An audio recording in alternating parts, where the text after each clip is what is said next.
Hello everyone, welcome to a DCS World video. Today's video we are in the UH1 Huey, and this is part of a multiplayer mission that was set up by one of the squadron people one of the squadron leaders, Kilo. Did a fantastic job. This mission is called Gambler's Bluff. It's set in the Marianas. It's meant to simulate Southeast Asia, but yeah, it's a fantastic mission. So it has a full sort of Southeast Asian feel to it. And here we are in the UH1 taking off successfully from the LHA. So the plan for the helicopters is to take off and to circle clockwise around the LHAs until everybody's in the air so that we can form up to head in towards the beach, which is to the west. We'll get lovely dawn shots through this video, and you'll get to see a whole lot of helicopters. So if helicopters and Hueys in particular are your thing, then you will very much enjoy this video, or at least I hope you do. There are a few things to watch, and it's not just Hueys, but what I'll try and do is take you through the various stages of the mission as they occur. So the form up stage was quite interesting. I haven't flown in formation in a Huey before, and the view outside the Huey is pretty average too. Well, it's good to the front, it's reasonable to the right, and terrible to the left, and non-existent to the rear. So I'm very impressed that I didn't crash into anybody, and in fact nobody else crashed into anybody during the whole formation flying thing. You can see we've got a couple of helicopters here lined up. We're starting to get, I think this is a view of the squadron leader. You can see he's got his lights flashing to indicate who to form up on. Which is a skill that I haven't mastered, how to manage the lights. I suppose that's something that I should get onto. Radios and lights are still a thing to practice in the Huey. I think I can do the radio, but only sort of in a basic level.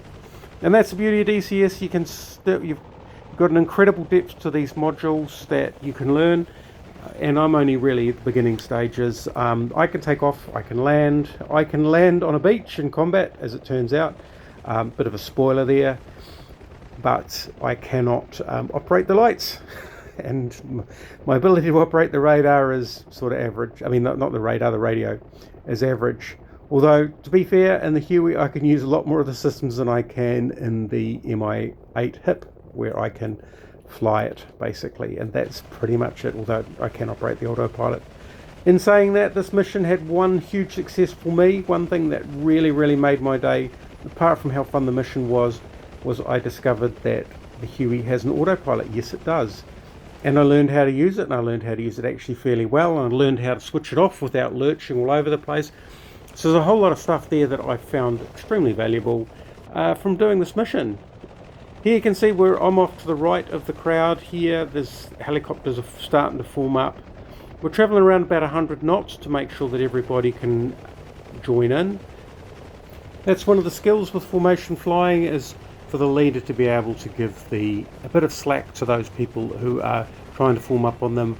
I believe from a fuel perspective you assume that the people who are the wingmen consume 10% more fuel than the leaders, and from a helicopter perspective, trying to flog the Huey to death to try and catch up with something travelling at high speed it's not a lot of fun. So here we've managed to get ourselves a view of the leader, and now you can see how much fun we started to have. This was beautiful to form up, to fly in this sort of formation, and to just have a blast with some mates. We were on Discord, so we didn't use a SRS for this mission, and it provided an opportunity for a bit of joking around. Helicopters, well, it doesn't require the same sort of level of precision, I think, as jets, so it provides a bit more of an opportunity for a bit more of a lark, which is what this was. Beautiful shots of the helicopters here heading off towards the beach, and just enjoying enjoyed the ambience. And that's one of the things about DCS multiplayer. I pretty much only play multiplayer. I every now and again get on to practice something in single player or do a training mission or something like that. But for the most part it's multiplayer, and simply it's just a fantastic way to have some fun with people online. And it doesn't really matter what the mission is, as long as there's a sort of shared objective. The best missions are those like this, where you achieve something more by being together, so you can achieve more in collaboration than you could by yourself. And in this case, if we were landing the troops on the beach one at a time, it would be a very different game. And although it was a short hop from the LHA to the beach where we're going to drop the troops, the distance was long enough to provide the opportunity to form up, provide the opportunity to network, I suppose, or have a bit of a laugh with the guys and build some anticipation. We didn't know what we were heading into, and we do have a little bit of support coming on in the terms of fixed wing aircraft, and we'll show those shortly. But for the most part, I think the majority, and it might have been 12, might have been between 12 and 15 players, were in helicopters with that fixed wing support. It is quite difficult flying low over the water, but flying with friends made it a little bit easier because you had a point of reference. Here you see one of the support guys. This is the Skyhawk. He had quite a distance to travel, so he's racing in to try and provide the close air support as quick as he can. A very effective and competent Skyhawk pilot. You'll see he does quite a spectacular job when he gets into the beach. Good to see. And here we have our other support. This is an F5. He does a fantastic job. Does a very spectacular job is probably the way I would describe it. And it certainly added to the ambience. View out of my cockpit, you don't get many of those, sorry. I'm really going for the helicopter shots here, the formation shots. It's, after all, I can show you the view out of the helicopter or any other video. There's very few where you get this many Hueys, peopled by human beings, flying in formation, flying in the same direction. And here we are, we're about to start the beach assault. So we'll start with the fixed wing support. So this is the F5 guy coming in, and there is a bit of anti-air, a bit of AA, particularly in that you can see that little inlet to the south of the beach, and in that space there was a ZSU-23. Hopefully across the top of the back of the F5 you can see a cluster of dots. That is the helicopters. We are on the final stages. This F5 pilot did an excellent job of coordinating his attack and timing it. Beautiful to see. The beach lights up as the artillery starts to clear a path for us. He comes in, and unfortunately there was a little bit too much AAA near the beach, and there was a really nasty ZSU to the south in that cove that he just flew over. So maybe if he'd come in from the north he may have had a better chance. Final run into the beach. You can see helicopters coming in low and fast, and I've been practicing my combat landings, which basically consist of flying at full speed and then basically pulling back on the stick and pulling back on the collective, trying to keep my vertical speed neutral. Incoming fire coming in, trying to keep my speed and my vertical speed neutral as I slow down and land as close to the blue smoke as I can get, which in the scheme of things of whatever's going on around, I didn't feel too badly about. One of the other helicopters following in behind, coming in for an approach. His door gun is starting to light things up, good to see. And there I go, coming for my landing. And I love the way DCS displays the rotor wash. That's really a fantastic touch. And in multiplayer, especially if you're in PvP and you're on the ground as a helicopter, you are a very vulnerable target. So it's something else to consider. It's another layer of complexity, another thing that makes DCS just such a joy to play. And to be fair, I wouldn't have been able to probably pull off the same combat landing in anything other than a Huey. Maybe a Gazelle, but then again there's no troops in back. I would struggle with the hip because I tend to do a rolling landing, and yeah, that would be pretty ugly. Taking off, heading off out towards sea.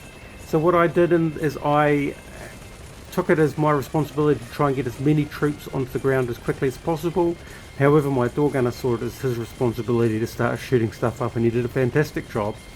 Now some of the other helicopters, they did stick around and provide a little bit of more close support, and in future I'll probably try and do that. Here we are, we've got one of the other guys coming in for a landing, dropping his troops. Beautiful. And you can see he's got quite close to blue smoke. I think if you manage to drop on the blue smoke or land on the blue smoke, then the troops will automatically deploy. But they pop out, there they go. So for all its detailed accuracy with this aircraft, it does have teleporting troops in DCS, but that's okay. We can forgive that. And he's off. beautiful to see. More helicopters coming on. He's taken off, but he's a brave man. He's going to do something that I didn't really... I'll do next time for certain, to try and provide a bit more support. He's going to provide, I'd probably describe it best as suppressive support, because he's going to be using the rockets from the Huey, and the Huey, as you can probably see, is not a fantastic rocket platform, unless of course he's really good at lining up targets in a hurry. And then he's back off to the ship. More combat coming on. And this is a view now of me on my way back to the ship. Beautiful view into the sunrise and away from the beach. What surprised me a little bit heading away from the beach, oh here we go, we'll talk a little bit about the Skyhawk. So this is the Skyhawk. He's loaded up with all the Mark 82 Snake Eye retarded bombs. I'm not really going to count them. I'm surprised that he could get off the carrier, but he's yeah, as I said, he's pretty competent, this guy, so good on him. Right, as you can see, what I was talking about before is that I was quite surprised by the amount of flak heading out from the beach, and we did lose probably more helicopters on the way out than on the way in, simply because I think the flak became enabled after we'd done the landing, and yeah, it was pretty brutal. Here you can see the reserves, so people that got shot down suddenly became the second wave, and they're gearing up, they're doing their cold starts on the decks of the LHA, getting ready for a second run in. As for me, make it back to the LHA just fine, and what we're going to do now is attempt to do a landing on the LHA. Now these LHAs make it a lot easier because they're not moving. If you've ever tried to land a helicopter on a moving aircraft carrier, one of the challenges that I found is that because the ship is moving, the helicopter needs to move, which means you sort of sometimes are at the edge of transitional lift or translational lift, where you get different lift if you're hovering than if you're flying forward. And if you're sort of in between the two, it can be a little bit of a tricky thing to try and do to land. But it's worth the challenge. But I'm going to have to say thank you, Kilo, for making it so easy, because the plan was to basically get troops onto the shore, get yourself back to the LHA, get more troops onto the shore, rinse and repeat. Final stages of landing, was pretty happy about this landing, and the replay of course wasn't as happy as I was, but I'll edit that bit out and show you a Skyhawk heading over the LHAs on the final run. Well, not on the final run, but heading in towards the beach. He'll cover that distance obviously a lot faster than the Skyhawks. Here he is, letting everybody know that he's passing the LHA. And meanwhile on the beach, helicopters are still trying to provide support for the troops. The troops did an incredible amount of work. Actually, I've got to say that with the scenario that was pulled together by Kilo, the troops did a fantastic job of actually having a troop battle that we could interact with. I'm sure that was a fantastic landing, no need to show any more of that. And yeah, these helicopters, they need to clear out before the Skyhawk comes in, but they're just doing their job, trying to clear out as much as they can. They've got their door gunners running. They're probably out of rockets at this point. We did lose a lot of helicopters, particularly to the south of the beach where that F5 got shot down, and that was because of the ZSU-23, who was really on form that day. Yeah, so low pass over the beach towards the egress, and a lot of activity going on around the beach. It was just fantastic, busy place. Really loved this scenario, Kilo, so well done for such a fantastic scenario. And they're on egress as well. And then what we'll do is, for a bit of a highlight, we'll cut to the Skyhawk. He's our support guy. You can see he's to the beach is behind him, so that's facing sort of northwest. What he's going to do is he's going to do a hook turn. He's going to run to the south, turn in, and then fly parallel to the beach so that he can leave a line of Mark 82s across the enemy positions. Right, now he's turning in. Now the Skyhawk is a free module for those of you that may not have DCS and want to give it a try. The Skyhawk is a community created module that you can get for free, and it's thoroughly worth getting hold of it. It'll give you a sense for high fidelity aircraft, but expect to spend a lot of time on YouTube learning how to use it. Here we are trying to get a good view in the front of him. You can see my mouse moving, everything's around a bit. He releases all his bombs, takes the tags to the wing from an unfortunately timed piece of AAA. He missed a rather large line of red angry tracers and just got tagged by a little green tracer, so I'm not sure what that means, but he's on egress. He's dumping fuel, or he's losing fuel out through his gaping hole in his wing. So there you go, successful run by the Skyhawk, and heading for home. He does make it back to the carrier, survives. Obviously a lot lighter by some bombs, lighter by some fuel, and some optional parts of his wing. Final bit of the video is this guy here. He is coming in to land on the LHA. This is an opportunity just to have a quick chat about the channel. So I am doing DCS videos. If there is something that you want to see, let me know. I'm not a DCS expert. I'm a new player, so don't expect anything educational. I don't have a military aviation background, so don't expect anything revealing. You can ask for things that are different. I'm okay with that. I do try a little bit of combined arms. I spend a lot of time in helicopters. There are a few jets that I muck around in, but for the most part, probably the thing that I'm best at is basically saying it's all right to fail. and let's maybe leave it at that. So yeah, leave comments if there's something you want to see. So what this guy's doing here, and it's worth commenting on just as a final part of the video. I didn't really understand what was going on until the final moments, and then what I saw really impressed me. So he's coming into land. This is how I land, really slow, really ginger, really detailed. But what he's actually doing is really clever. When you spawn in, if you spawn in on top of another player, then essentially both aircraft are eliminated from the game.